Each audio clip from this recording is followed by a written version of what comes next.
RSA, una radio diferente, transmitiendo desde Soacha, Colombia, para el resto del mundo.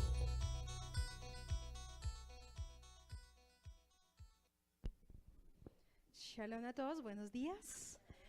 Aquí a todos nuestros hermanos que nos encontramos hoy con un gran privilegio de poder estar en medio de una comunidad, en medio de una familia que ama y cada día nos esforzamos por amar el Eterno también.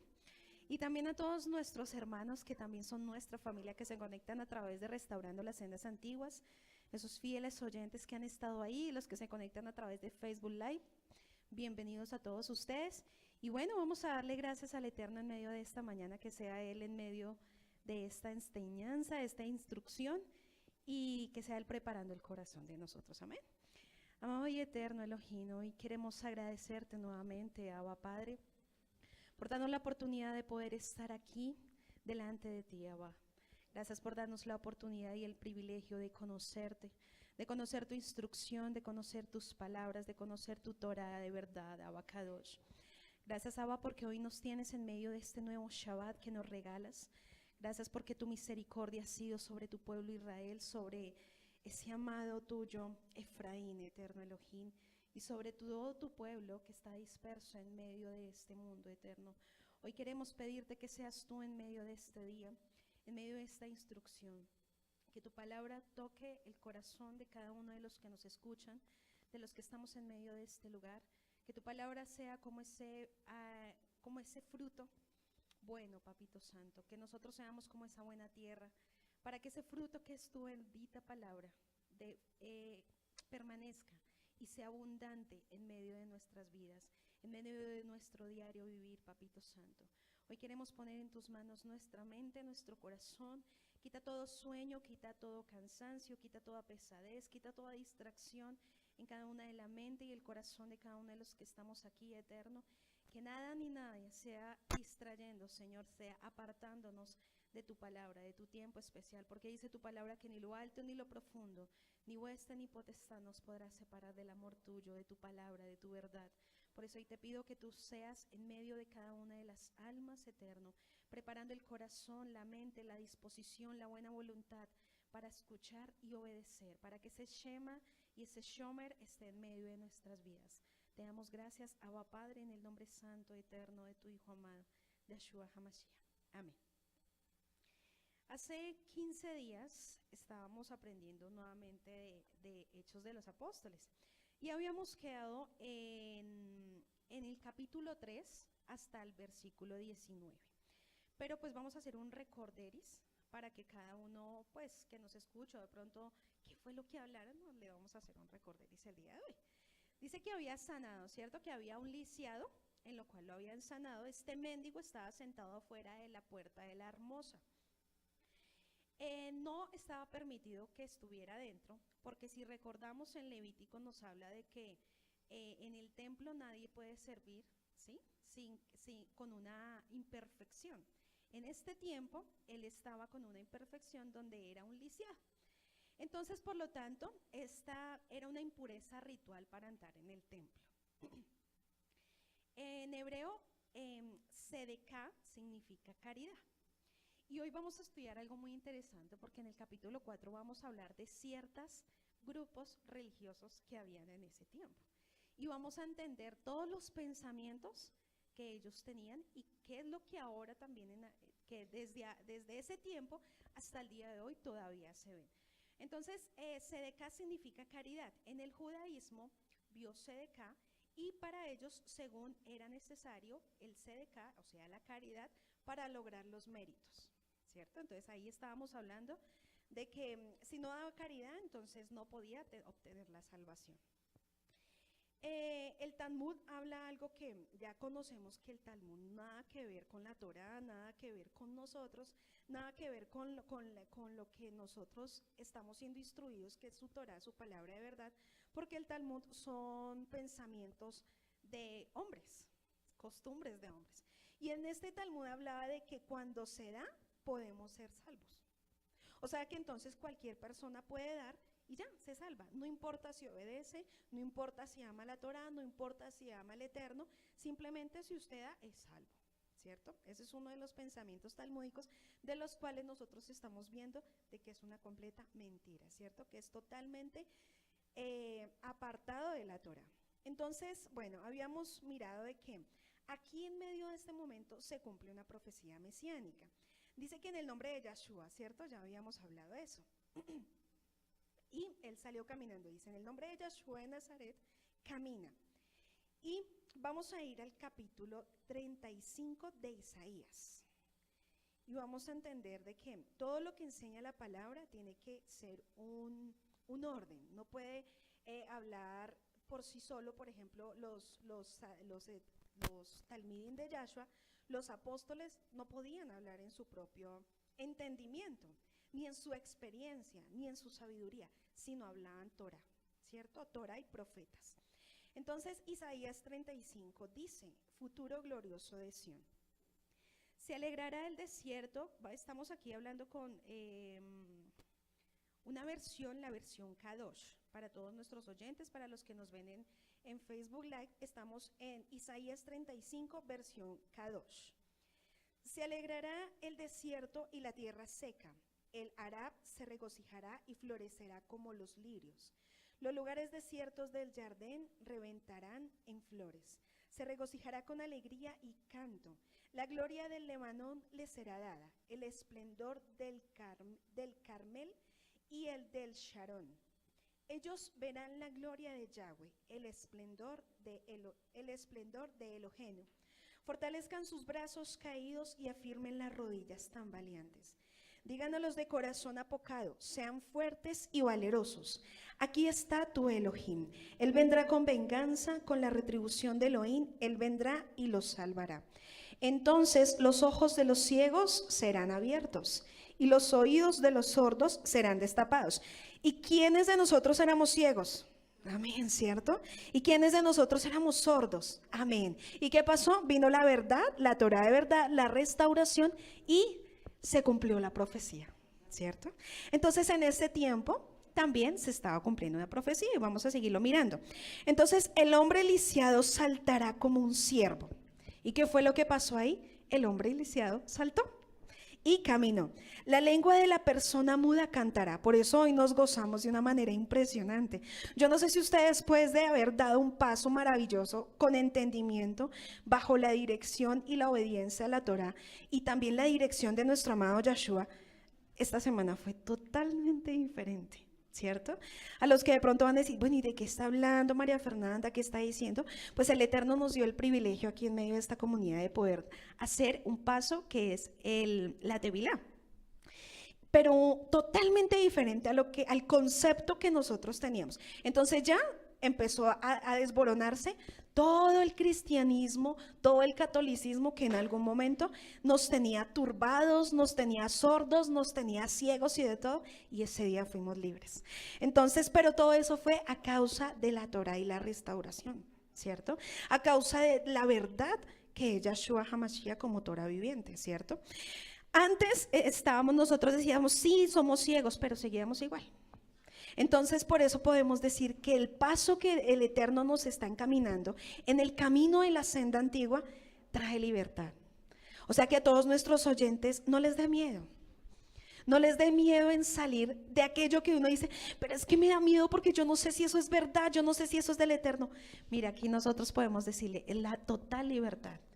Es el que esta profecía se cumpla literalmente en nuestra vida. Pero es que yo podía ver, pero no podía ver los tesoros ocultos de la palabra. Hablábamos, era de lo que nos decían otros, pero no hablábamos de lo que el Eterno nos revelaba a nosotros mismos. Entonces dice la palabra, la lengua de la persona muda cantará, y lo hacemos, pues en el desierto brotarán manantiales, arroyos de agua en el Arab. La tierra seca se convertirá en estanques, la tierra sedienta en manantiales de agua.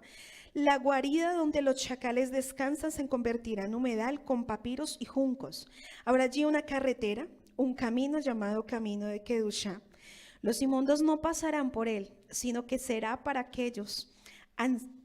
sino que será para aquellos que han sido dispersados, y ellos no se extraviarán por él. Cuando yo leía esta palabra y estaba estudiando, y yo decía, bueno, esto lo vamos a anexar, y Isaías 35, y me recordaba la promesa que él le entregó a los jóvenes de esta comunidad. Hace mucho tiempo.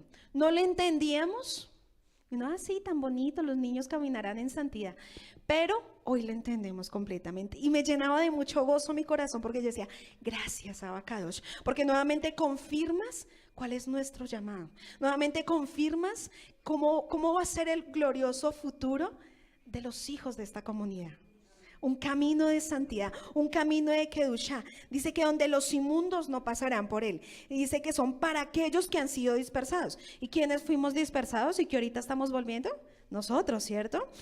Y dice que ellos no se extraviarán por él. Pero se necesita que nosotros, ayer hablábamos en medio del Shabbat, se necesita que nosotros paguemos un precio. Porque estábamos estudiando a Lot, ¿cierto?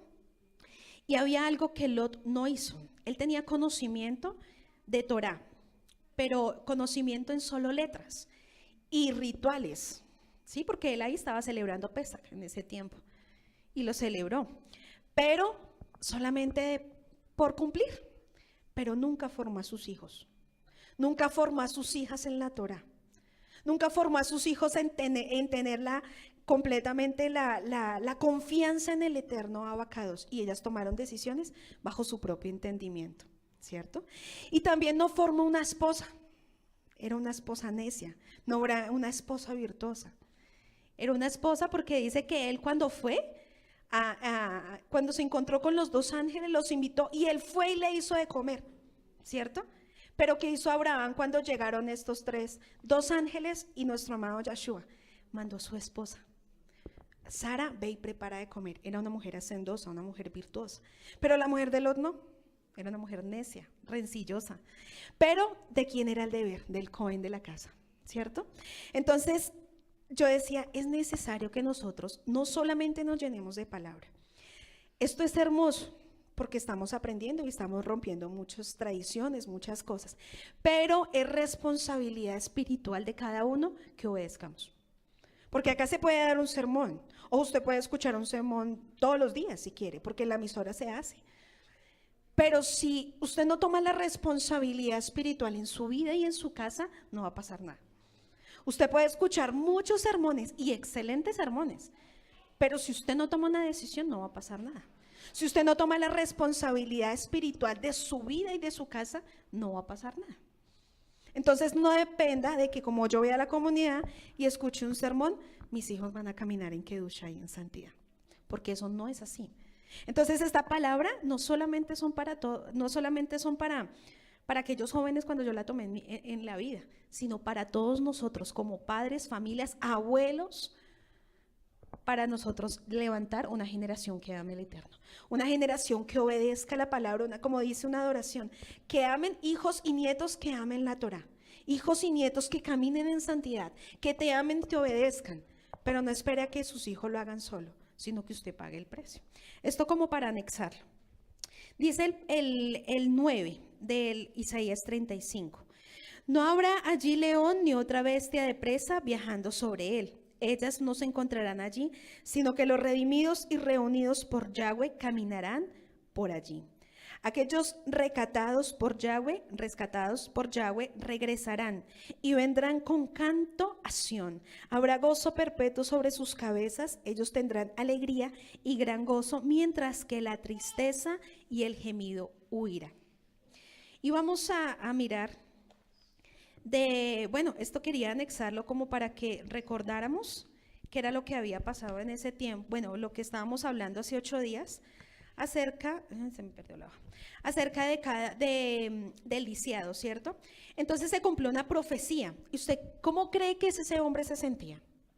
Después de 40 años, estar lisiado, no poder ir a presentarse delante del Eterno, a ofrecer sacrificios, a ofrecer su vida en sacrificios, porque por lo que decía la Torá no podía entrar, no lo podía hacer. Y cuando nuestro amado Yahshua HaMashiach trajo libertad, ¿cierto? Nuestro amado Yahshua HaMashiach a través de sus talmidim le dio la libertad de que él fuera completamente sano, ¿cómo se sentiría este hombre de poder entrar delante del Eterno al templo y adorar? Y no simplemente porque era un templo, sino que nosotros lo podemos mirar, de que él tuviera la libertad de sanidad completa y presentarse delante del Eterno. Muchas veces nosotros en algún momento nos hemos sentido así, o nos habíamos sentido así. Enfermos, cojos, sordos, no podíamos ni ir a la presencia del Eterno. La culpabilidad, la amargura, el odio, el resentimiento en medio de nuestra vida nos impedía entrar en la presencia del Eterno. Pero cuando nuestro amado Yahshua HaMashiach abrió nuestros ojos, podemos hoy gozarnos de que a través de la adoración, a través de la danza, a través de esta palabra nosotros podamos entender y podamos escuchar, ¿cierto? Entonces esto se cumplía la profecía donde decía, ahora el lisiado podría ir al altar y expiar sus pecados, la primera vez en su vida. Entonces no solamente, sí, tan bonito los talmidim de Yahshua, entonces fueron y sanaron y muy especial, pero se iba cumpliendo día a día las promesas, a través de que los talmidim, guiados por el Ruach HaKodesh, cumplían la palabra del Eterno, se confirmaba nuevamente de que era el Mashiach, y que todo lo que habían hecho, y que cuando los que lo entregaron al Mashiach en el madero, los que lo crucificaron, decían, este sí era el Mesías de verdad. Y se convertían al Eterno, porque ellos estaban convertidos al judaísmo, al Talmud y a todas esas cosas. Y ya vamos a ver a qué ciertos de grupos ellos estaban convertidos. Y esto era como para dar un resumen de lo que nosotros estábamos hablando hace 8 días en el capítulo 13. Y vamos a ir en el capítulo 3 de Hechos. Y vamos a ir nuevamente a Hechos 3:19 para culminar estos 3 versículos que nos quedan. Y dice, por lo tanto, arrepiéntase, Teshuvá, ¿cierto? Y vuélvase a Yahweh para que sus pecados sean borrados, para que tiempos de refrigerio vengan de la presencia del Adón y puedan enviar al Mashiach designado de antemano para ustedes, a saber, Yahshua. Él tiene que permanecer en el cielo hasta que el tiempo venga para restaurar todo, como Yahweh lo dijo hace mucho tiempo cuando habló por medio de los profetas Kadoshim, porque el mismo Moshe dijo, Yahweh levantará para ustedes un profeta como yo entre sus hermanos. Tienen que escuchar todo lo que él diga. Y ahí nos estaba hablando, dice que el mensaje central de los profetas es la restauración de las 12 tribus de Israel, la restauración del reinado de David, de manera que cuando las 12 tribus de Israel comenzaron a regresar a su herencia, a su identidad y al pacto, se preparaban para el regreso pronto del hijo de David. Y el regreso pronto nosotros lo sabemos pronto, el regreso de nuestro amado Yahshua HaMashiach. Y dice, así como Moisés fue a Egipto para sacar el pueblo de Israel de ahí, así también viene un profeta que ha de hacer una obra similar a la de Moisés.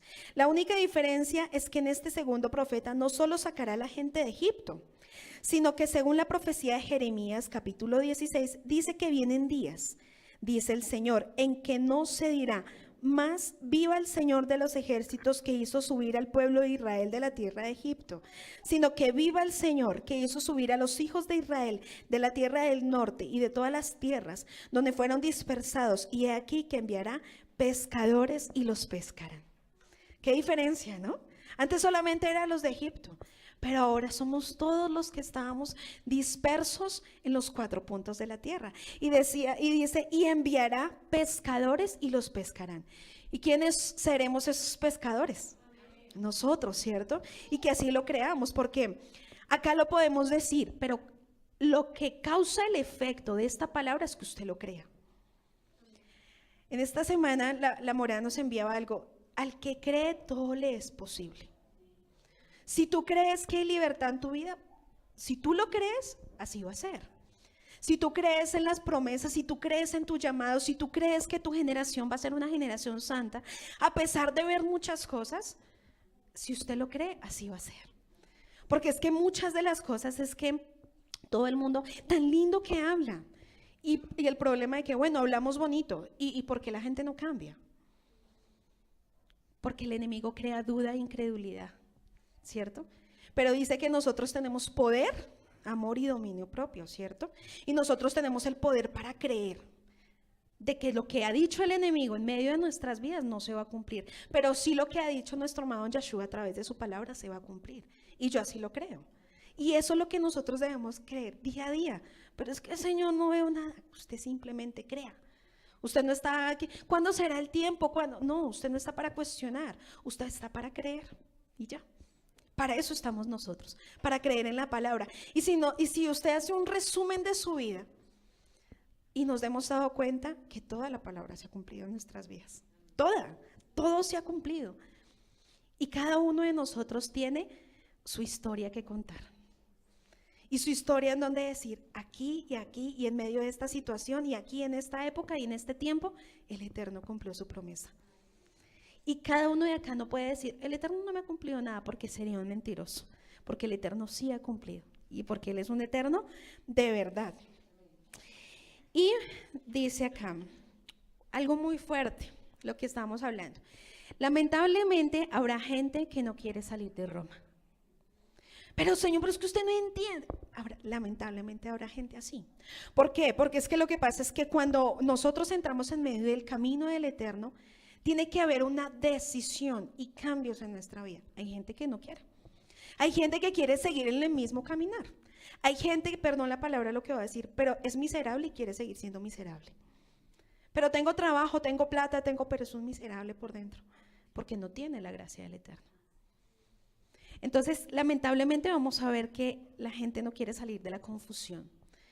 La gente no quiere salir de toda la mentira que el enemigo ha causado a través de la religión y a través de las costumbres de hombres. Habrá gente que quiere quedarse en la comodidad de su denominación. Y tristemente muchos perecerán en el desierto, porque para eso están escritas estas cosas, para que nosotros que nos han alcanzado el fin de los tiempos, tengamos cuidado y no codiciemos cosas malas, y digámosle al Señor que queremos entrar en la tierra prometida, y llegará el momento en que los reinos de este mundo pasen a ser del Señor y de su ungido. Y aunque hagan lo que hagan los reyes de la tierra por impedirlo, llegará el momento en el que el Señor pondrá a su rey de Sión. De manera que nos debemos preguntar si anhelamos este reino de Elohim. ¿Anhelamos el reino del Eterno? Amén, ¿cierto? Por encima de los reinos de este mundo. Porque es que el enemigo es astuto y puede entregar, mira todo lo que te puedo dar. Así se lo dijo a nuestro amado Yeshua, ¿no? Adórame y te entrego todo el reino y te entrego todo esto. Por eso hay que guardar el corazón, porque el paso que nosotros dimos es un paso maravilloso, pero es un paso de guerra. O sea, usted mismo se le paró al frente del enemigo, o nosotros mismos nos paramos al frente del enemigo, y aquí, como se dice, como sea. ¿Cómo es que es? ¿Cierto? Aquí en nuestro lenguaje colombiano. Y aquí estamos. No para que usted chille después de que el enemigo, perdón la palabra, pero es que no para que lloremos después de que el enemigo nos haga ¡bu! ¡Ay, Señor, esto no era para mí! No, es para que usted sea esforzado y valiente. Eso lo declaraba Karen. Seamos como este Josué, esforzado y valiente. ¿Usted cree que Josué, con quién se iba a presentar cuando cuando los muros iban a caer? ¿Con cualquiera? No, con una fortaleza grande. No era cualquier pelagato, perdón. Era con una fortaleza grande. Y era un simple hombre mortal, pero lleno de la sabiduría del Ruach HaKodesh. ¿Pero por qué? Porque él lo creía. Si no lo hubiera creído, no se hubiera enfrentado. Entonces nosotros cuando dimos ese paso de la Tevilá, fuimos como ese Josué. Aquí estamos, Eterno. Con el derramamiento de tu Ruach HaKodesh, con el poder y la sabiduría que proviene de ti, para enfrentarnos a lo que sea, a lo que ha de venir. Y lo que ha de venir es maravilloso, pero es fuerte, porque se necesita de que nosotros no seamos cobardes, porque dice que los cobardes no heredarán el reino de los cielos, no entrarán al reino de los cielos. Así que no seamos cobardes, seamos esforzados y valientes. Y yo sé que aquí no hay ningún cobarde ni ninguno de los que nos escuchan, porque como le digo, si usted dio este paso con sabiduría, es porque usted sabía lo que se iba a enfrentar, o sabía lo que nos íbamos a enfrentar. Y en ese momento, entonces, el enemigo le estaba ofreciendo a toda esta gente, o le ha ofrecido a la gente de Roma, tranquilo, así está bien. Tenga 2 mujeres, siga adulterando, siga fornicando, siga en su denominación, y tranquilo, que usted va a ser salvo. Y la gente no quiere pagar el precio cuando dije, deje de fornicar, deje de ver pornografía, tome decisiones, eduque a sus hijos, ame a su esposa. Ay, no, eso no me gusta. Ah, bueno. Entonces, lamentablemente, vamos a ver muchos que van a quedar allí. De manera que nos demos de preguntar si anhelamos el reino de Elohim por encima del reino del mundo, porque si no es así, no vamos a escuchar esa voz profética. Si no es así, no vamos a escuchar la voz del profeta que te dice, sal de Egipto. ¿Qué fue lo que hizo un día nuestro amado Yeshua? Salga de Egipto. Y había momentos donde el Eterno le dice a uno, salga, no esté por ese lado, cuidado, pilas, mire, ¿cierto? Pero ¿cómo lo podemos escuchar? Porque tenemos el corazón dispuesto para cambiar. Una persona que no tiene el corazón dispuesto para cambiar es muy complicado que escuche. ¿Pero por qué no entiende? Porque el corazón está endurecido. Y esta semana escuchaba en medio de la emisora, el que endurece el corazón es el Eterno. ¿Por qué lo endurece? ¿Porque Él es malo? No. Porque Él sabe que hay hijos de deshonra que no quieren pagar un precio. Entonces yo le decía, Padre, guarda nuestro corazón y no permitas que nunca se endurezca. No permitas que nuestro corazón se endurezca. Porque si nuestro corazón se endurece, lo perdemos todo. Entonces por eso hoy podemos escuchar la verdad, la Torah de verdad y atesorarla en nuestro corazón. Porque hay un corazón dispuesto para cambiar. Y vamos a ir, dice el versículo 24. Esto quiere decir que la semilla, el esperma, el ADN de Abraham va a regresar en toda la tierra. Es una gran siembra que el Señor va a hacer mediante la desobediencia de Israel, sacándola de la tierra en donde se encontraba, llevándola a todas las naciones mediante la dispersión, momento en que la simiente de Abraham se mezcló. ¿Cierto? Esa fue la manera en que Elohim escondería a una parte del campamento de Abraham ante los ojos de Roma. Gracias al Eterno, muchos de los cuales no caímos en cosas de verdad duras, porque hay cosas difíciles en medio de las religiones. ¿Y difíciles en qué sentido? En que es locura. Y gracias al Eterno de verdad que a muchos de nosotros nos guardó. Pero Señor, ¿por qué nos dispersaste? Todo obra para bien. Pero Señor, ¿por qué colocas esta situación? Tranquilo, todo obra para bien. Si no hubiera así, pues entonces no estaríamos en medio de la restauración, no había salvación, no había nada. Pero gracias al Eterno porque Él es un Eterno de misericordia y también es un Eterno sabio. Y Él todo lo tiene bajo control. A Él no se le escapa absolutamente nada. Señor, es que yo creo que tú te equivocaste cuando me entregaste esta situación. No, todo obra para bien. Y ahorita no podemos entender en qué situación cada uno nos encontramos. Yo no lo sé, cada uno tiene su situación. Por eso le decía, cada uno tiene su historia. Pero el Eterno sí sabe que todo lo que ha permitido en su vida, todo va a obrar para bien. Y dice acá, la estrategia divina de Elohim consistió en que después de haber sembrado a su pueblo en toda la tierra, escondiéndolo de Roma, lo que iba a hacer es soplar sobre los huesos secos. Hoy sabemos que estos huesos secos son la casa de Israel, o sea, tú y yo, que pensó que la esperanza pereció. Y hoy el Señor está soplando y nos está diciendo, pueblo mío, salgan de sus sepulcros. Según las palabras del apóstol Pablo, si nosotros somos de Yahshua, linaje de Abraham somos y herederos de la promesa, así que nosotros somos los hijos de la promesa y somos los hijos del pacto. Porque si estudiamos la historia, nos daremos cuenta que todo el occidente fue poblado por la simiente de Abraham. Y si nosotros hemos escuchado la voz del pastor de Israel, que es nuestro amado Yahshua, que nos queda la menor duda de que somos de Yahshua, ciertamente linaje de Abraham y somos herederos de la promesa. A veces uno dice, ay, eso es como para un rey por allá que está en una posición alta. No, somos nosotros. Y a veces nosotros, la duda y la incredulidad nos impide ver quiénes somos en las manos del Eterno. Y eso nos impide avanzar y conquistar muchas cosas. Pero gracias al Eterno que hoy somos libres, ¿cierto? Y que hoy estamos entendiendo que somos de Yahshua, somos linaje escogido y somos los herederos de la promesa. Y si somos así, entonces vamos a conquistar muchas cosas conforme a la voluntad del Eterno. Amén.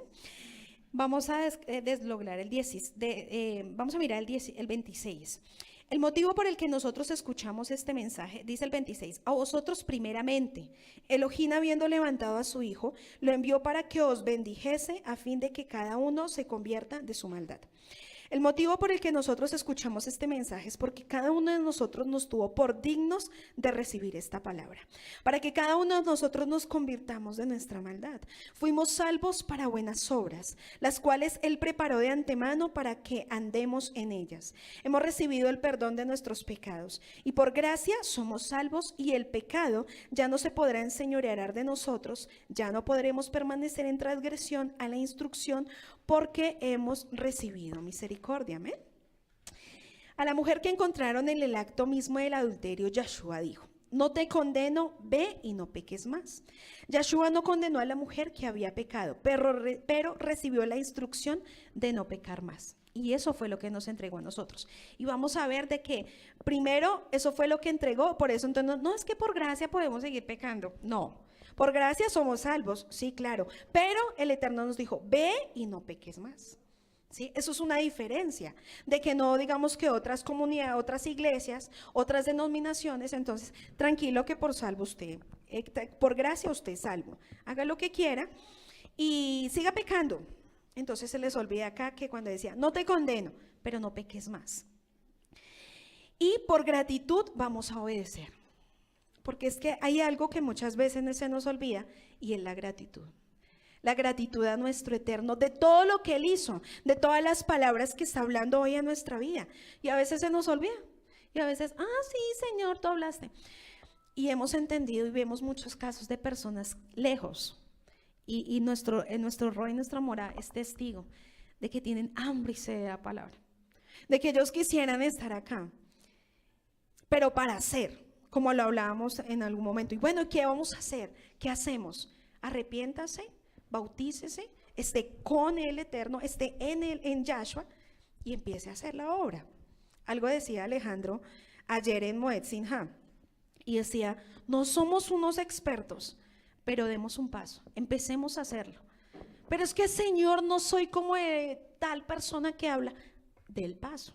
¿Por qué? Porque es que usted ya es hijo del Eterno, usted ya dio el paso, usted ya hizo todo lo que el Eterno le ha mandado, usted ya colocó un arrepentimiento genuino en su vida, pero ahora es trabajar, ahora es tiempo de hacer. Pero nosotros tenemos un privilegio de verdad, de que tengamos una casa, buena palabra todos los días. Y hay gente que quisiera estar acá, que solamente ve su televisor, su computador, su celular y dice: Eterno, qué bendición. Qué bendición poder estar allá. Qué bendición de que la que tienen ustedes los de Soacha. Y a veces nosotros: sí, los de Soacha. Sí, la comunidad. Muchos hemos sido así desagradecidos, de verdad. Y no digo solamente, todos hemos sido desagradecidos en algún momento. Por eso es guardar nuestro corazón, porque la razón de la gracia es que por gratitud vamos a obedecer. Porque la gracia la entregó el Eterno. Por obras, hicimos muchas obras para merecerlo, no, nada. No merecíamos absolutamente nada de esa gracia. Y lo único que nos queda es ¿qué? Gratitud.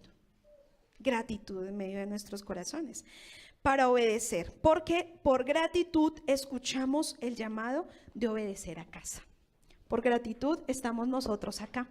Por gratitud nosotros ya pasamos al otro lado, ¿cierto? Ahora somos hebreos. Antes no éramos, antes éramos X, ahora somos hebreos y eso se siente uno muy gozoso. Ahora vamos a ir al capítulo 4 de una vez. Teníamos otros puntos, pero bueno, los de audiovisuales, bueno, los chicos que nos colaboran en las pantallas, entonces usted va a ver que vamos a ver Deuteronomio 15, Deuteronomio 15, bueno, después se lo digo, es que acá coloqué 15, pero no coloqué el capítulo, sino solo versículos. Romanos 9, del 4 al 8, para que usted lo tenga en su casa y eso se anexa a lo que estamos estudiando, que es capítulo 3 de Hechos. Ahora vamos a ir a Hechos 4 y vamos a hablar de un tema que de verdad yo decía: wow, padre, me encanta la historia. Antes no me gustaba, perdón, me río así porque yo decía: solamente tú eres el que nos da el amor por estudiar, de verdad. Porque es que uno en el colegio, historia, ¿y para qué esa vaina? Eso no nos sirve.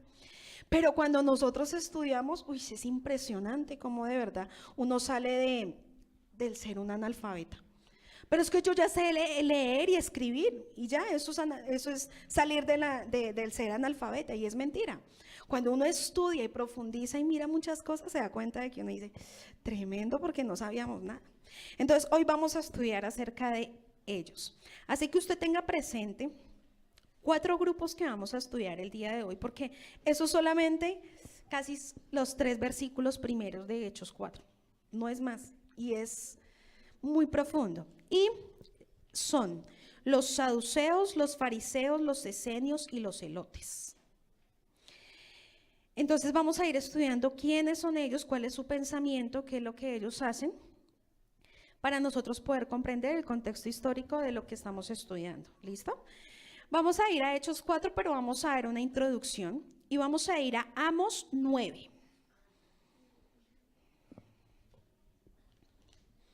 Amos 9. Eso está en la Biblia. Amos. Y lo estamos estudiando se me olvidó el nombre, con Pan de Vida. Estamos estudiando Amos, así que usted no se pierda Pan de Vida los martes y los jueves con Pablo, ¿sí? Le estoy haciendo propaganda. Los martes y los viernes, para que usted estudie también Amos. Entonces vamos a ir a Amos 9, que se llama la restauración futura de Israel. Y vamos a ir del versículo 11 al 15. Cuando ese día venga, yo levantaré la Sucá caída de David. Yo cerraré sobre sus brechas, levantaré sus ruinas y las reedificaré como en días antiguos, para que el remanente de los hombres y todos los goyim sobre los cuales mi nombre es invocado puedan buscarme de todo corazón, dice Yahweh, quien está haciendo todas estas cosas.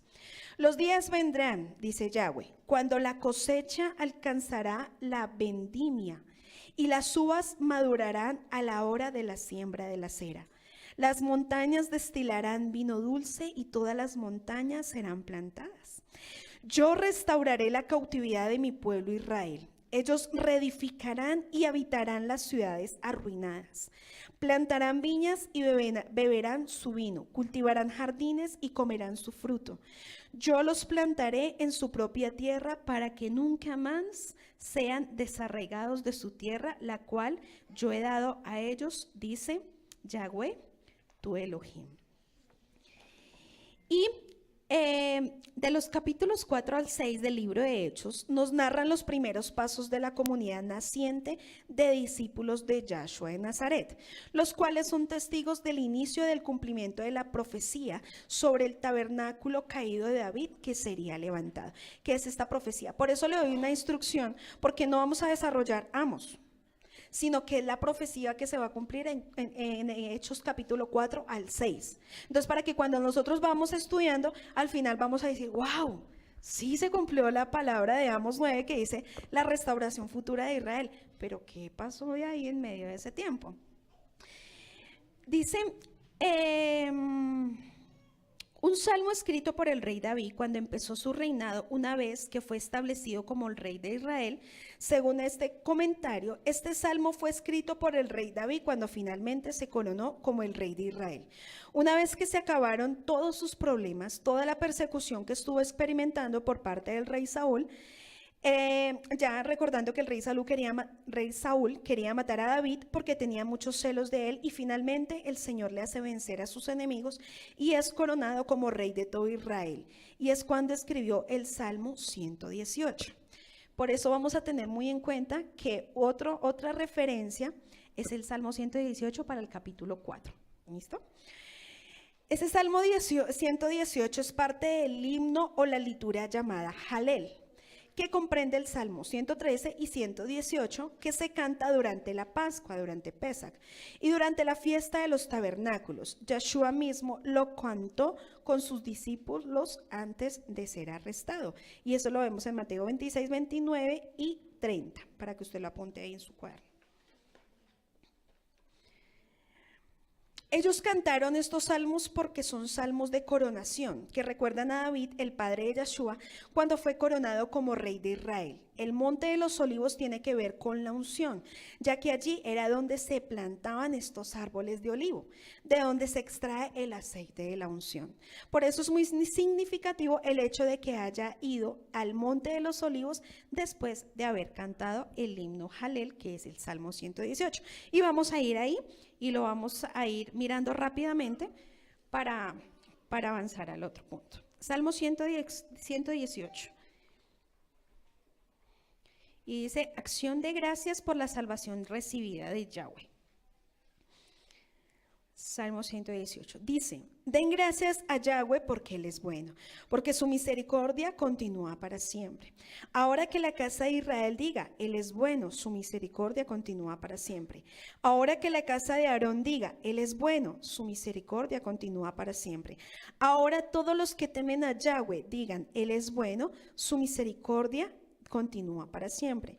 En mi angustia invoqué a Yahweh, me escuchó y me dio más espacio. Yahweh es mi ayudador, no temo nada, no temeré lo que el hombre me pueda hacer. Yahweh es mi ayudador, veré mi deseo sobre mis enemigos.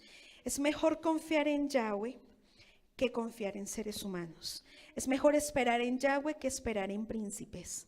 Todas las naciones me rodean, en el nombre de Yahweh las destruyo. Me rodean por todos los flancos, en el nombre de Yahweh las destruyo. Me rodean como abejas a panal, pero estallaron en llamas como fuego a los espinos, en el nombre de Yahweh las destruyo. Me empujaste duro para hacerme caer, pero Yahweh me ayudó. Yahweh es mi fuerza y mi canto. Él se ha hecho mi salvación. El sonido de júbilo y victoria es oído en las tiendas de los justos. La mano derecha de Yahweh me ha exaltado. La mano derecha de Yahweh golpeó poderosamente, que es Yahshua. No moriré, no, yo viviré y proclamaré las obras grandiosas de Yahweh. Yahweh me disciplinó severamente, pero no me entregó a la muerte. Abran las puertas de la justicia para mí, entraré por ellas y daré gracias a Yahweh. Esta es la puerta de Yahweh, los justos pueden entrar por ella. Te daré gracias a ti porque me escuchaste, te has hecho mi salvación. La piedra que los constructores rechazaron ha venido a ser la piedra del ángulo. Esto ha venido de Yahweh y a nuestros ojos es maravilloso. Este es el día en que ha hecho Yahweh, un día para que nos regocijemos y estemos alegres. Oh Yahweh, sálvanos ahora. Oh Yahweh, manda ahora prosperidad. Bendito es el que viene en el nombre de Yahweh, de Yahshua. Te bendecimos desde la casa de Yahweh. Elohim es Yahweh y Él ha resplandecido sobre nosotros. Únanse a la festividad de peregrinaje con ramas, todo el camino hasta los cuernos del altar. Tú eres mi Elohim y te daré gracias. Tú eres mi Elohim, te exaltaré. Yo te daré gracias porque me has escuchado y te has hecho mi salvación. Den gracias a Yahweh porque Él es bueno, porque su misericordia continúa para siempre. Y hablamos, dice, David pudo ver su deseo de liberación, su deseo de salvación, su deseo de no haber muerto en manos de sus enemigos. Recordemos que este Salmo 118 fue cuando ya pasó al otro lado, ¿cierto? Ya que el rey Saúl era quien lo aborrecía y el asistente perverso del rey Saúl llamado Doeg. Doeg era un edomita descendiente de Edom llamado Doeg. Por eso David dice que verá su deseo en los que lo aborrecen. Él verá que el Señor lo salva y lo rescata y le libra de todos aquellos que lo aborrecían. David es un salmista por excelencia, era un salmista por excelencia. Y está hablando de la situación en que Dios lo había librado. ¿Qué fue lo que David quiso expresar al hablar de este texto? Cuando dijo, la piedra que desecharon los edificadores ha venido a ser cabeza del ángulo. Este es un salmo que él compuso cuando fue coronado como rey. David había sido desechado por el rey Saúl. Se dice en la tradición judía que David era muy despreciado, incluso por su propia familia, ¿no? Porque cuando Samuel fue a buscar al ungido, miraban los más grandes, los más fortachones y los más todo, pero despreciaron a David que estaba cuidando las ovejitas, ¿no? Pero engrandeció el Eterno a su escogido. Este salmo era para recordarlo porque más adelante lo vamos a poder entender de lo que nosotros estamos hablando. Porque hay muchos de los enemigos de Yahshua, ¿quiénes eran? Los religiosos, ¿cierto? Los saduceos, los fariseos y todos ellos que vamos a hablar el día de hoy. Pero a veces nosotros decimos, uy, es que todos eran los fariseos, pero ¿quiénes son los fariseos? ¿Qué eran los fariseos? ¿Cierto? Y vamos a irlo a estudiar ahora sí. Vamos a ir al capítulo 1 de Hechos 4.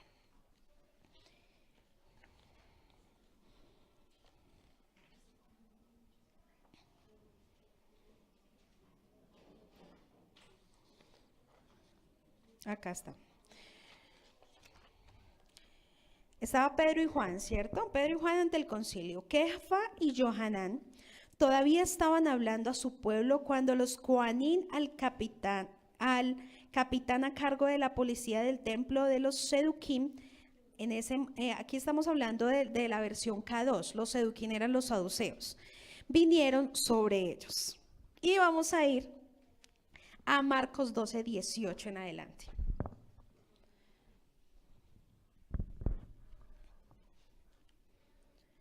Marcos 12, 18 dice, entonces algunos seduquim o saduceos vinieron a él. Ellos son los que dicen que no hay tal cosa como la resurrección. Así que para poner una sheila le preguntaron, Rabí, Moshe escribió para nosotros, si el hermano de un hombre muere y deja a la mujer sin hijos, su hermano tiene que tomar la mujer por esposa y tener hijos para preservar la descendencia familiar del hombre. Hubo 7 hermanos, el primero tomó esposa y cuando murió no dejó hijos. Entonces el segundo la tomó y murió sin dejar hijos y asimismo el tercero. Y ninguno de los 7 dejaron hijos. Por último murió también la mujer. En la resurrección, ¿de cuál de ellos será ella mujer? Porque todos los 7 la tuvieron por mujer. Yeshua les dijo, ¿cierto? Atacándolo todo el tiempo. No es esta la razón por la cual están extraviados. Por cosas tontas se presentaban ante Yeshua, ¿cierto? Eso no es lo importante. Porque son tan ignorantes del Tanakh y del poder de Yahweh. Porque cuando la gente resucite entre los muertos, ni hombres ni mujeres se casarán. Son como malajín en el cielo. Y en cuanto a que los muertos resucitan, ¿no han leído en el libro de Moshe, en el pasaje de la zarza, como Yahweh le dijo, yo soy el Elohim de Abraham, el Elohim de Isaac y el Elohim de Jacob? Y ahora sí vamos a ir desarrollando. ¿Quiénes eran los saduceos? Vamos a ir primero con ellos. Los saduceos era la clase más alta, ¿cierto? Si usted se está imaginando, pues usted se imagina quiénes son la clase alta de acá de Colombia. Lo dice Josefo, un historiador, es que este grupo eran 10.000 judíos de Jerusalén. En ese tiempo habían 5 millones de judíos. Quiere decir que era una minoría, ¿cierto? Una minoría de personas que dominaban el poder. En ese tiempo ya estaba la diáspora, es decir, el 50% estaba fuera de Judea y el otro 50% en Judea. El historiador Josefo dice que en el año 70 antes de Yahshua, se empezó a ver la dispersión, pero no es así, ya estaba la dispersión antes, ¿cierto? Entonces, vamos a ver por ciertos casos, bueno, ¿y por qué salieron? ¿Por qué se fueron a otros lugares? ¿Qué fue lo que pasó? Y dice, esto vamos a ver quiénes era Judea en el primer siglo. El 50% de los judíos estaba o había salido por diversas causas, sobre todo económicas. Cuando uno se va para otro país o para otro lugar, ¿para qué es? No, pues para conseguir de pronto más economía, una estabilidad económica mejor, ¿cierto? Ese siempre va a ser el principio de cada una de pronto de las personas normales, ¿cierto? No salían, no, es que voy a mirar otra cosa. Pero bueno, digamos que en este caso nosotros salimos con un propósito diferente, ¿no? Nosotros ya no somos así. Pero eso era lo principal de los cuales ellos habían salido. Porque no había trabajo, se iban a Grecia, a Asia Menor, a Alejandría y todos ellos. En Alejandría, recordemos que, ¿por qué le pusieron el nombre de Alejandría? Por Alejandro Magno. Alejandría tenía 500.000 judíos, pero Alejandría era 1 millón de habitantes. Quiere decir que había el 50% de judíos. 50% eran judíos y 50% eran griegos, no había egipcios. Entonces, si Alejandría está en Egipto, Entonces, digamos que lo que hizo Alejandro Magno fue coger de otros para formar Egipto. Los judíos de Alejandría eran muy buenos comerciantes, porque estaba mirando, bueno, Alejandría, ¿qué tiene? Tiene puertos y es de mucho comercio ahí. Entonces, pues, por eso había mucho trabajo, ¿cierto? Entonces, digamos que por lo tanto, muchos de los judíos se iban para esas zonas por economía, bueno, para conseguir mejor estabilidad. ¿Qué pasó? Que como eran griegos, entonces empezó a olvidárseles la Torá, ¿sí? Lo hebreo. Entonces, ¿qué hicieron ahí? Empezaron y tradujeron la Biblia en griego. Entonces, vamos a mirar de qué tradujeron la Biblia. En el año 250 antes de Cristo, crearon la Septuaginta, la Biblia hebrea traducida al griego. Pero se cometieron muchos errores de traducción. Y un pequeñito de esos errores de traducción, pero muy grande, era donde decía de que habían escogido a Miriam, ¿cierto? A María, y decía que era una mujer virgen. Eso lo tradujeron en el griego. Pero en el original dice alma, y alma significa pura en hebreo. Entonces, pura no significa virgen. Entonces, pues analicemos cómo nosotros estamos mirando. Por eso, gracias al Eterno, yo sé que va a ser un nuevo tiempo en donde el Eterno nos va a dar mucho más de Él, mucho más de su palabra. Y de pronto decimos, no, pero es que nosotros no sabemos muchos idiomas, muchas cosas, pero el Eterno sabe quién va a colocar y a quién va a traer, para que nosotros podamos entender mucho más desde el principio, como nos lo explicaba el Roe, no desde ahorita lo moderno, sino desde el principio. Bueno, eso fue uno de los errores y muchos de los más errores que conocemos en algunas de las traducciones. Entonces, el Sanedrín había una minoría de fariseos y saduceos. Había una minoría de fariseos que representaba la mayoría de los fariseos y había una mayoría de saduceos que donde eran la minoría de saduceos. Entonces dice, es que los saduceos representaban el pueblo judío. No, representaban sus propios intereses. Entonces yo me ponía a pensar, yo decía, igualito que ahorita el gobierno. ¿Qué hacen los gobiernos? Sus propios intereses. La minoría está representando aparentemente un pueblo, pero no está viendo los intereses de nosotros. En ese tiempo pasaba en el Sanedrín, ¿quiénes eran los que componían ese espacio? Los seduceos eran 10,000, ¿no? Y eran las familias más ricas de Jerusalén. De Judea eran aliadas del Imperio Romano. O sea, si representaban el pueblo judío, porque estaban aliadas con el pueblo romano, ¿cierto? Entonces eran unos traidores, por así decirlo, ¿cierto? Entonces, ellos eran unos de la élite y de los que todo el tiempo estaban como ese enemigo, ¿cómo se llama eso? Molestando, bueno, tiene otra palabra, a nuestro amado Yahshua, ¿cierto? Para hacerlo, pero es que acá dice esto, pero es que acá dice lo otro. Y los fariseos decían una cosa y los saduceos decían otra cosa. Y vamos a seguir estudiando. Dice, los saduceos eran la élite política y religiosa. ¿De dónde aparecen los saduceos? En el año 175 a.C. comenzó la rebelión de los macabeos. Alejandro Magno, cuando conquistó Judea, pasando por Egipto, quedó bajo el imperio helenístico de Alejandro Magno.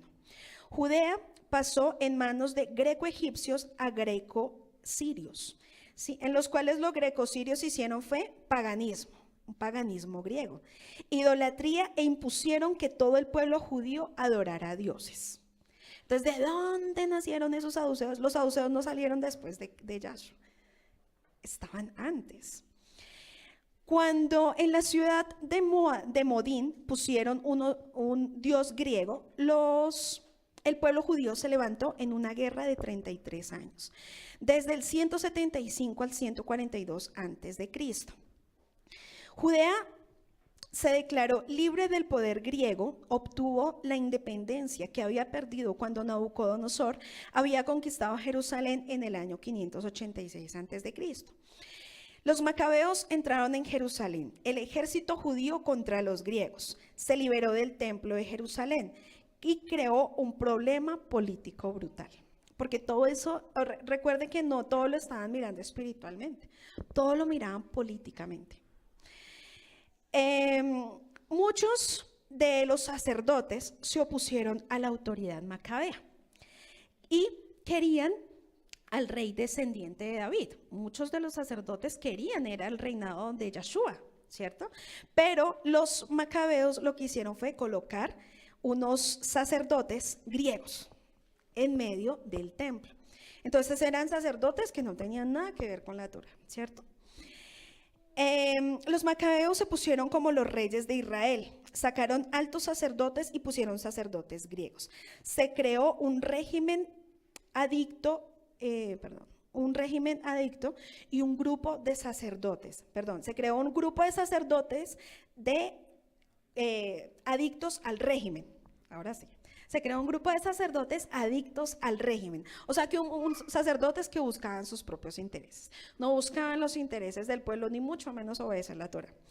Nacen cuando el ejército macabeo conquista Jerusalén y los sacerdotes del templo no reconocen la autoridad de los macabeos porque buscan a un descendiente de David. Los saduceos, aliados permanente de todo régimen político, son sacerdotes ilegales del templo, son puestos por los macabeos. Y ahí nacen los esenios. Lo voy a hacer una mención, pero no vamos a estudiar todavía de ellos. Los esenios, viendo que el templo está corrupto, entonces se van al desierto, ¿cierto? Y estaban volviendo a la conexión original. Cuando el Eterno entregó las tablas al pueblo hebreo, al pueblo de Israel que salió de Egipto, las entregó ¿en dónde? En el desierto, ¿cierto? Y el pueblo estuvo caminando en el desierto. Entonces el desierto es la mejor conexión con nuestro Eterno. Entonces estos esenios, sacerdotes esenios que buscaban el reino de David, que era nuestro amado Yahshua, entonces ellos huyendo de todos estos sacerdotes ilegales, porque recuerden que era una élite política y económicamente muy fuerte. De pronto nosotros es que yo quiero ser presidente, pero para que usted entre a ser presidente, por ejemplo, eso es una corrupción muy, muy dura, porque usted tiene que tener mucha plata y tiene que tener un poder político muy fuerte para poder entrar allá. ¿Por qué? Porque eso es como una rosca, ¿cierto? Porque si usted se da cuenta que la mayoría de los presidentes tienen casi los mismos apellidos, Santos, gobernantes tal, o sea, tienen muchos apellidos, entonces todos son de la misma rosca, ¿cierto? Entonces en ese tiempo, entonces por el poder político, ¿qué hace el gobierno cuando de pronto alguien se está levantando en contra de ellos? Los manda a matar, ¿cierto? Lo fácil para ellos es sacarlos del camino. Y hemos visto, por ejemplo, muchos periodistas que han muerto por eso, como Garzón, ¿cierto? Por hablar la verdad, por decirle las cosas en la cara a los gobernantes, entonces lo mandaron a matar. Y hasta el día de hoy. Y así ha pasado con muchos actualmente, que se quieren levantar a hablar la verdad, pero este poder lo que hace es venir a destruir y matar. Entonces, ¿qué pasaba con ellos? Pues por el poder político que tenían, aún siendo la minoría, entonces sacaron corriendo a los sacerdotes que de verdad querían buscar el reino de David. Y los sacerdotes se fueron al desierto donde nacieron los esenios. Eran sacerdotes que huían porque estaban volviendo a la conexión original. El templo no era el medio para comunicarse con Elohim. Volvieron al medio original, que era el desierto. Y se formaron las 22 comunidades, los esenios descendientes de los sacerdotes. Ahora, los saduceos decían que la escritura, ¿cómo pensaban ellos? Decían que la escritura había que tomarla en forma literal. Por lo tanto, ellos decían, ¿dónde está el Mesías en la Torá? Pensaban que la Torá, las primeras 5 sílabas de la Biblia, sobrepasaban a las demás. O sea, no importaba, solamente eso, no quiero que me hable tan.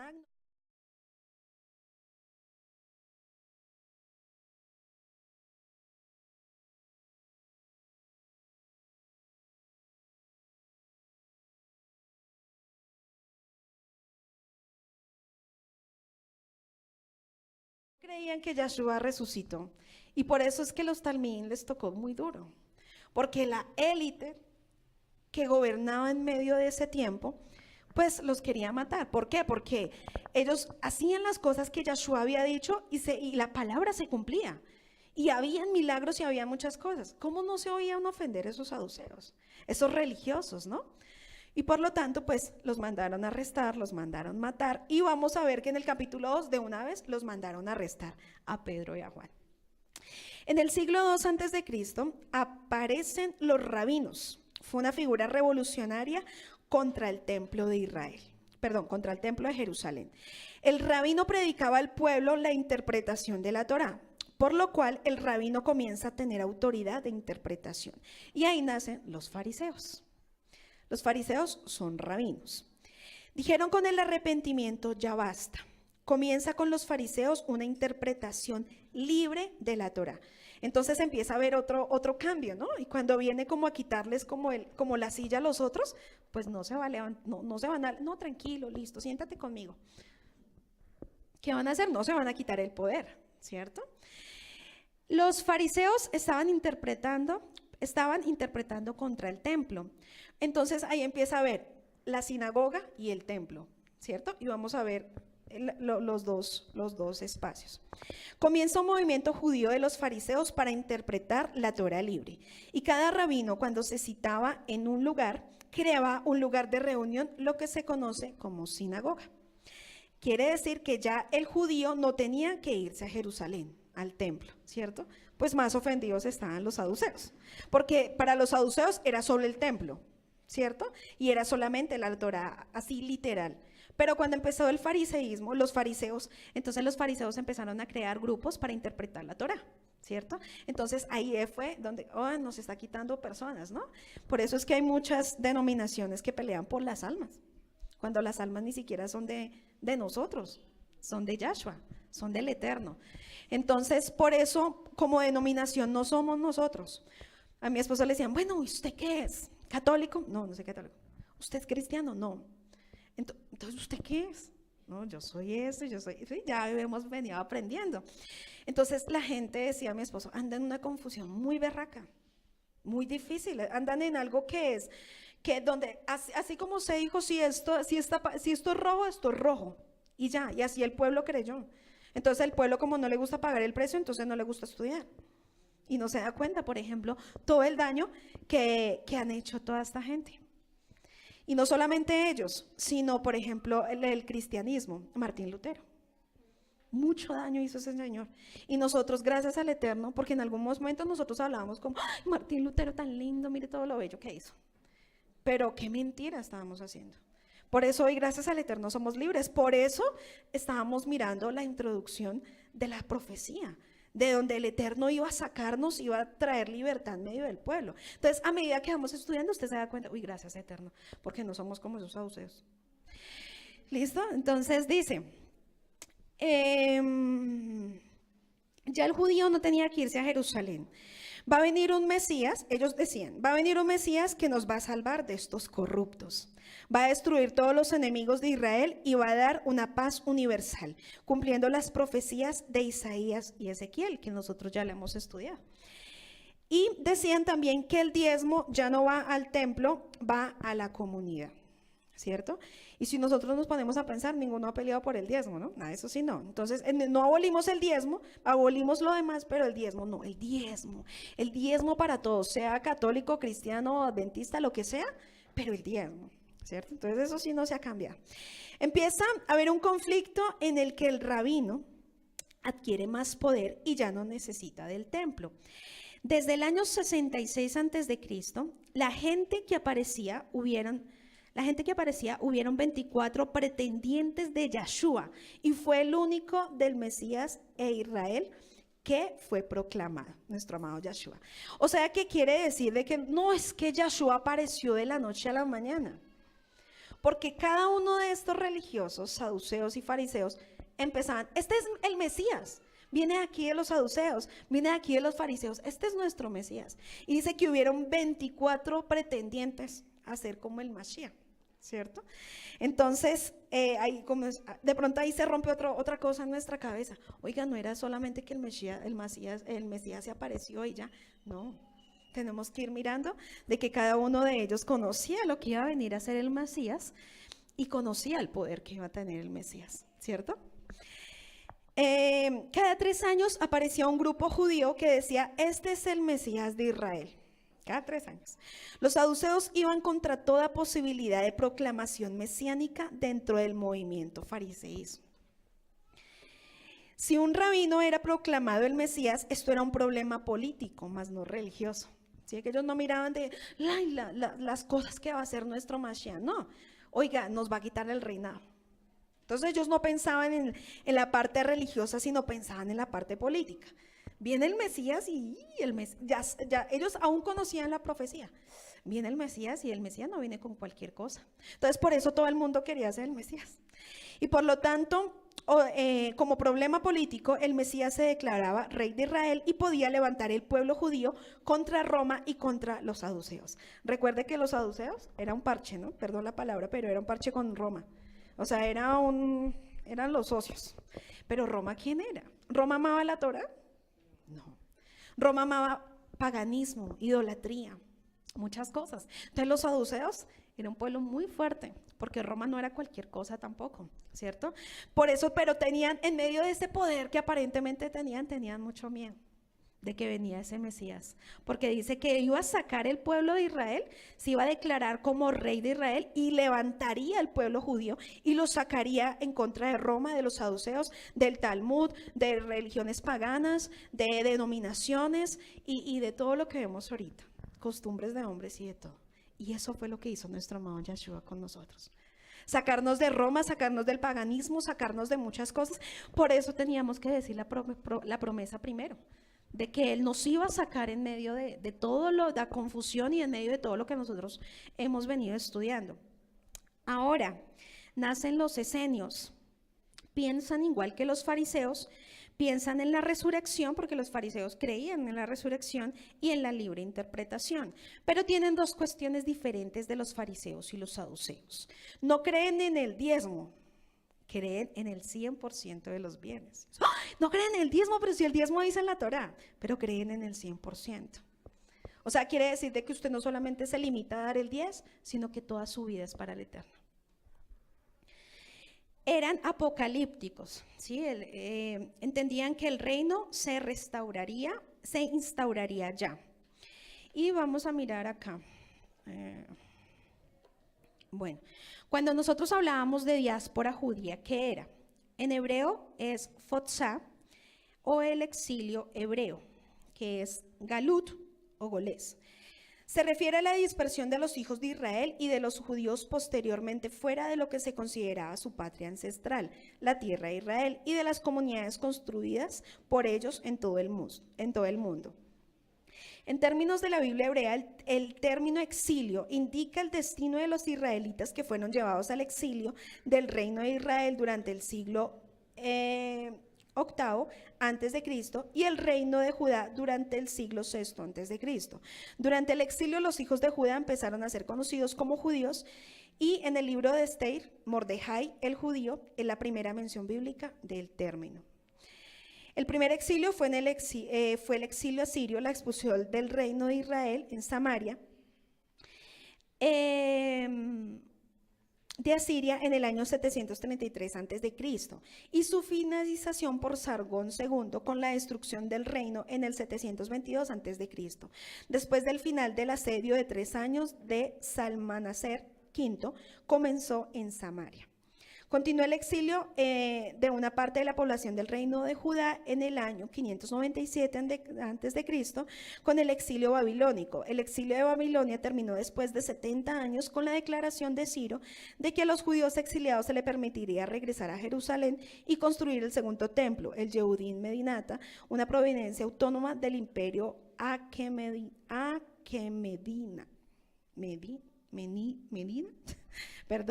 Tras el asedio de Jerusalén en el año 63 a.C., el reino hasmoneo se convirtió en un protectorado de Roma y en el año sexto después de Cristo se organizó como la provincia romana de Judea. Los judíos se rebelaron contra el Imperio Romano en el año 66 después de Cristo, durante el periodo conocido como la Primera Guerra Judeo-Romana, que culminó con la destrucción de Jerusalén en el año 70. Durante el asedio, los romanos destruyeron el segundo templo y la mayor parte de Jerusalén. Este evento marcó el inicio del exilio romano, también llamado el exilio Edom. Líderes y élites judías fueron exiliados, asesinados o vendidos como esclavos. Acá también vamos a mirar otro poquito de los saduceos. No mentiras. Los esenios. Tras la vuelta macabea, en el 166 a 159 a.C., que había apoyado, pero cuyos resultados finales no compartieron, se retiraron al desierto para preparar el camino del Señor, bajo el mando de un nuevo líder, el maestro de justicia. Si alguien deseaba ser miembro de la comunidad Yahad, debía ser instruido, aceptado y luego pasar 2 años de prueba para ingresar definitivamente. O sea, no era cualquiera, ¿cierto? Tenía que pasar por un proceso de formación. A lo que hacían el juramento y entraban en la comunidad se les exigía una vida entera de estudio de la Torá, humildad y disciplina. No volvían a jurar, pues estaban obligados a decir siempre la verdad. Sus bienes pasaban a ser parte de toda la comunidad y al igual que los frutos del trabajo personal, se distribuían según las necesidades de cada uno, dejando una parte para auxiliar a los pobres, viudas, huérfanos, mujeres solteras de edad, desempleados, forasteros y esclavos fugitivos que sin ser integrantes de la comunidad requerían ayuda. Se imponía también la observancia de un estricto código de disciplina, cuya base era la corrección fraterna mutua. Por lo general, las mujeres no eran aceptadas dentro de la comunidad y los hombres practicaban el celibato toda su vida, aunque según Josefo, una parte de los esenios sí permitían el matrimonio, y entre las normas del Qumran se reconocía claramente la opción de casarse, pero se exigía monogamia estricta para todas las personas, incluso los reyes. Administraban la interpretación última de la ley que había sido revelada a su fundador, a quien se hace referencia a sus escritos como el maestro de justicia. Este personaje del que se especula más gracias a los manuscritos del Mal Muerto, actuó hacia el 150 a.C. y se habría opuesto al ordenamiento como sumo sacerdote de Jonatán Macabeo, hermano de Judas Macabeo, al considerar que había abandonado la fidelidad de Dios. Es probable que este rechazo se debiera a que el líder opositor haya sido un sacerdote sadoquita, quien consideraba ilegítimo al pontificado Asmoneo. Sus seguidores marchaban a Qumran, sitio de los integrantes de la comunidad llamaron Damasco. La arqueología muestra que la ocupación de Qumran fue intensa en el 103 al 76 a.C. durante los reinados de Aristóbulo y Alejandro Janeo, quienes persiguieron cruelmente a sus opositores. El esenismo no se limitó a Qumran. Se sabe que en el siglo I en Jerusalén había un barrio de esenios, muchos esenios, unos 4.000 según Flavio Josefo, vivían en las ciudades en una forma particular, pacifista, o sea, era como los mejores, ¿no? En comunidad de bienes, manifestando su doctrina, según este autor, parte de los esenios no se casaban, pero otros del contrario sí lo hacían. Entre otros últimos estaban los de Qumran, que debían contraer matrimonio a la edad de 20 años. La comunidad de Qumran se autosostenía con los trabajos agrícolas. En las ruinas es notable el número de depósitos de agua.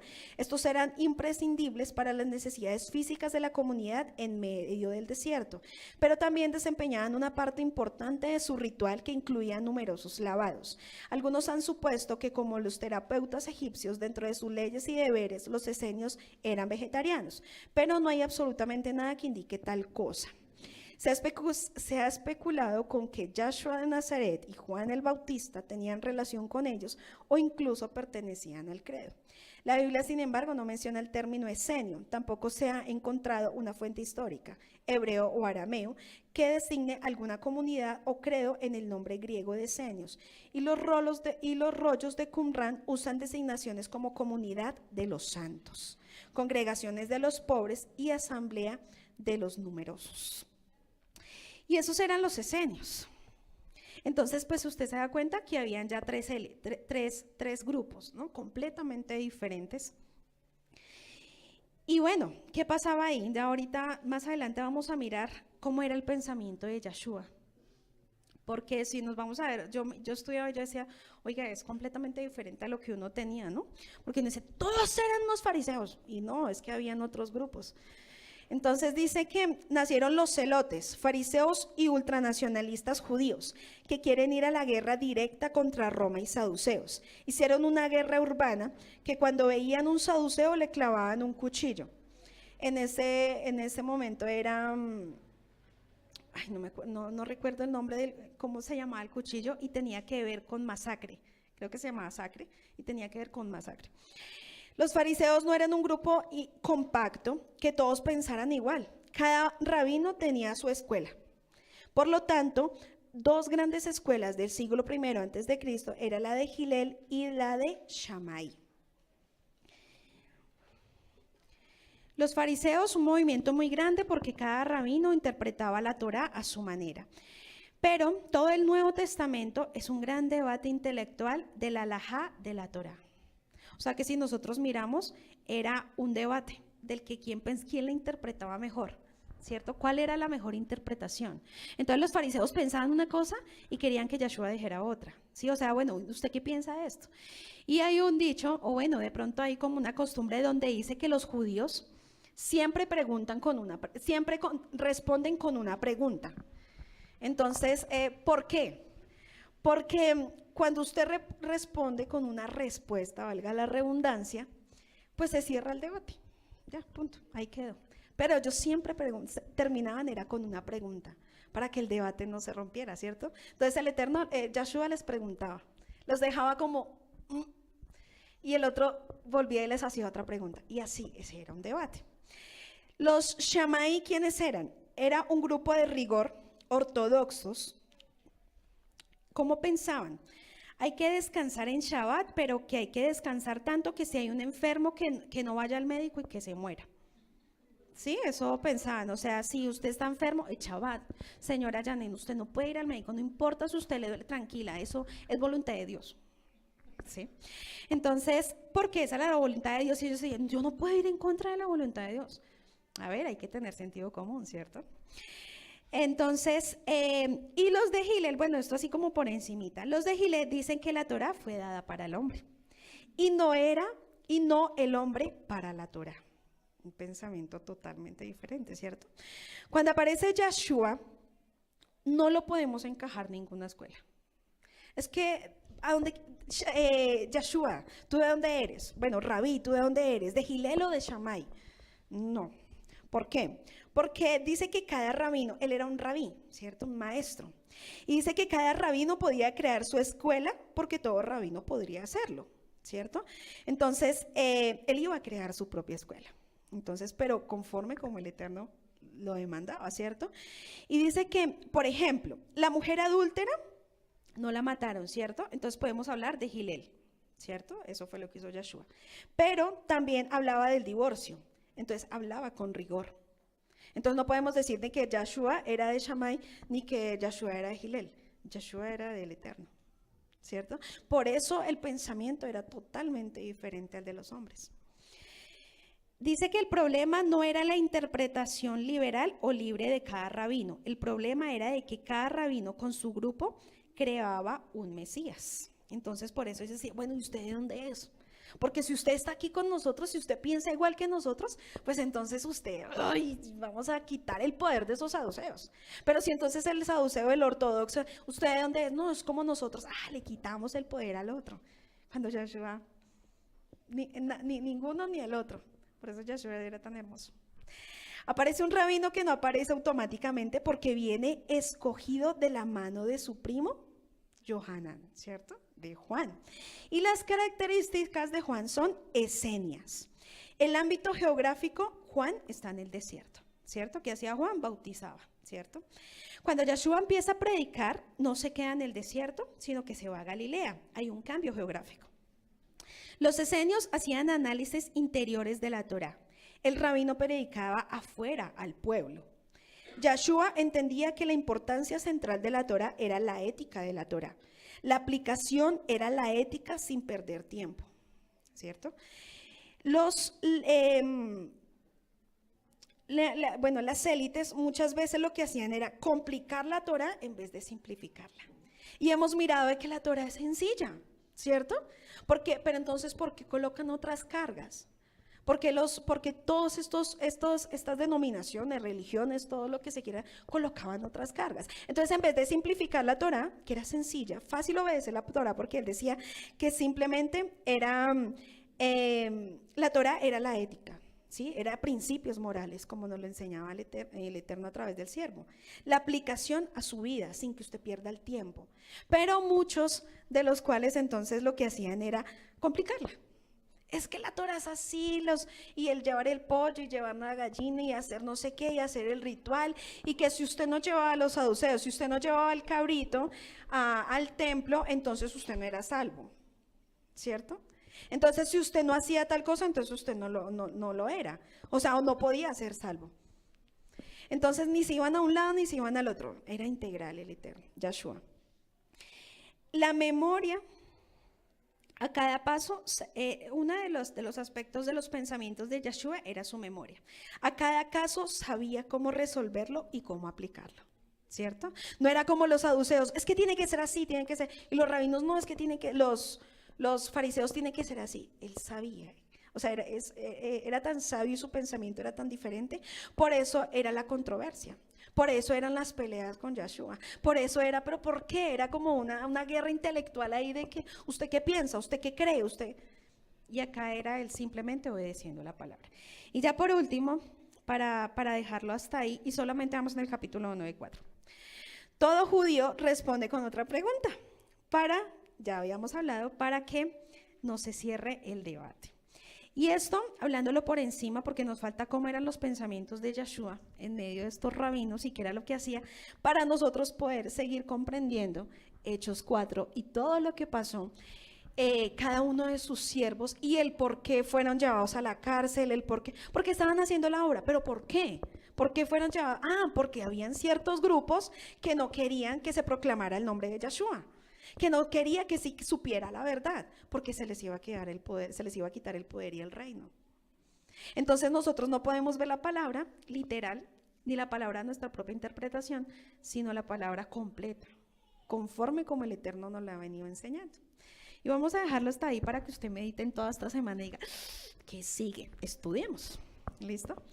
Vamos a orarle al Eterno y vamos a darle gracias por este tiempo, por su instrucción, por lo que nos ha enseñado. Y que sea el Eterno dándonos sabiduría para seguir comprendiendo su palabra, amándola, obedeciéndola y creyendo de que todo lo que Él ha dicho es verdad y se va a cumplir. Amado y eterno Elohim, hoy queremos bendecirte, papá, porque tú has sido bueno, porque tú eres fiel, porque has guardado nuestras vidas, porque nos has cuidado, porque hasta el día de hoy has cuidado a la niña de tus ojos, eterno. Has cuidado a ese hijo, a ese Efraín, para que ande en tus caminos, eterno Elohim. Gracias por ayudarnos a conocer tu verdad, por ayudarnos a estudiar, por ayudarnos a amar lo que tú nos estás entregando apasionadamente, eterno Abacados, porque ahí podemos comprender muchas cosas en las cuales nosotros muchos años no lo habíamos sabido, no lo habíamos conocido, Padre, o quizás no nos habíamos levantado a pagar el precio. Eterno, hoy te damos gracias porque tú has sido bueno y te pido que seas tú en medio de este tiempo obrando en medio de la mente y el corazón de cada uno de tus siervos, para que no se conforme simplemente en lo que decimos, Señor, sino que indague como cuando se pueda meter a las profundidades de tu palabra y poder indagar, eterno, lo que tú quieres enseñarnos, Abacados. Yo hoy te doy gracias por este tiempo, mi amado Elohim. Te pido que tu palabra sea como esa palabra que dé fruto. Un fruto bueno, un fruto abundante, un fruto que permanezca, Abacados. Que en medio de esta semana tu palabra nos inquiete a seguir escudriñándola, a seguir mirando, Padre, a seguir indagando, eterno Abacados, ¿Cómo era tu pensamiento, amado Yeshua? ¿Cómo tú actuabas frente a muchos enemigos, papá? Porque así nos da la sabiduría para nosotros actuar frente a todos los que se quieran levantar en contra de tu palabra, en contra de la verdad. Todos aquellos que quizás quieren levantarse en contra de lo que tú estás hablando, verdad, en este tiempo, Padre. Por eso te pido que nos fortalezcas como a Josué, Señor. Que seamos esforzados y valientes, papá. Que ayúdanos a que no bajemos la guardia, Padre. A que así como en algún momento Él se enfrentó frente a muchos, papá, nosotros no tengamos temor de lo que haya de venir, Papito Santo, porque eres tú el que va delante de nosotros. Y tú nos has dado la sabiduría, tu presencia, tu Ruach HaKodesh, para ir no por nosotros, sino por ti.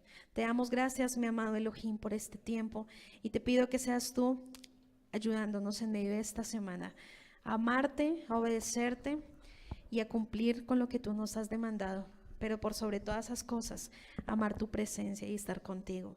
Te damos gracias, mi amado Elohim, en el nombre de Yeshua HaMashiach. Amén.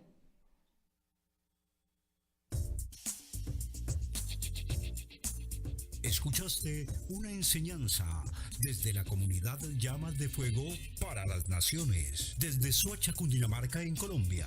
Si deseas comunicarte con nosotros, contáctanos en nuestra página web www.restaurandolasendasantiguas.com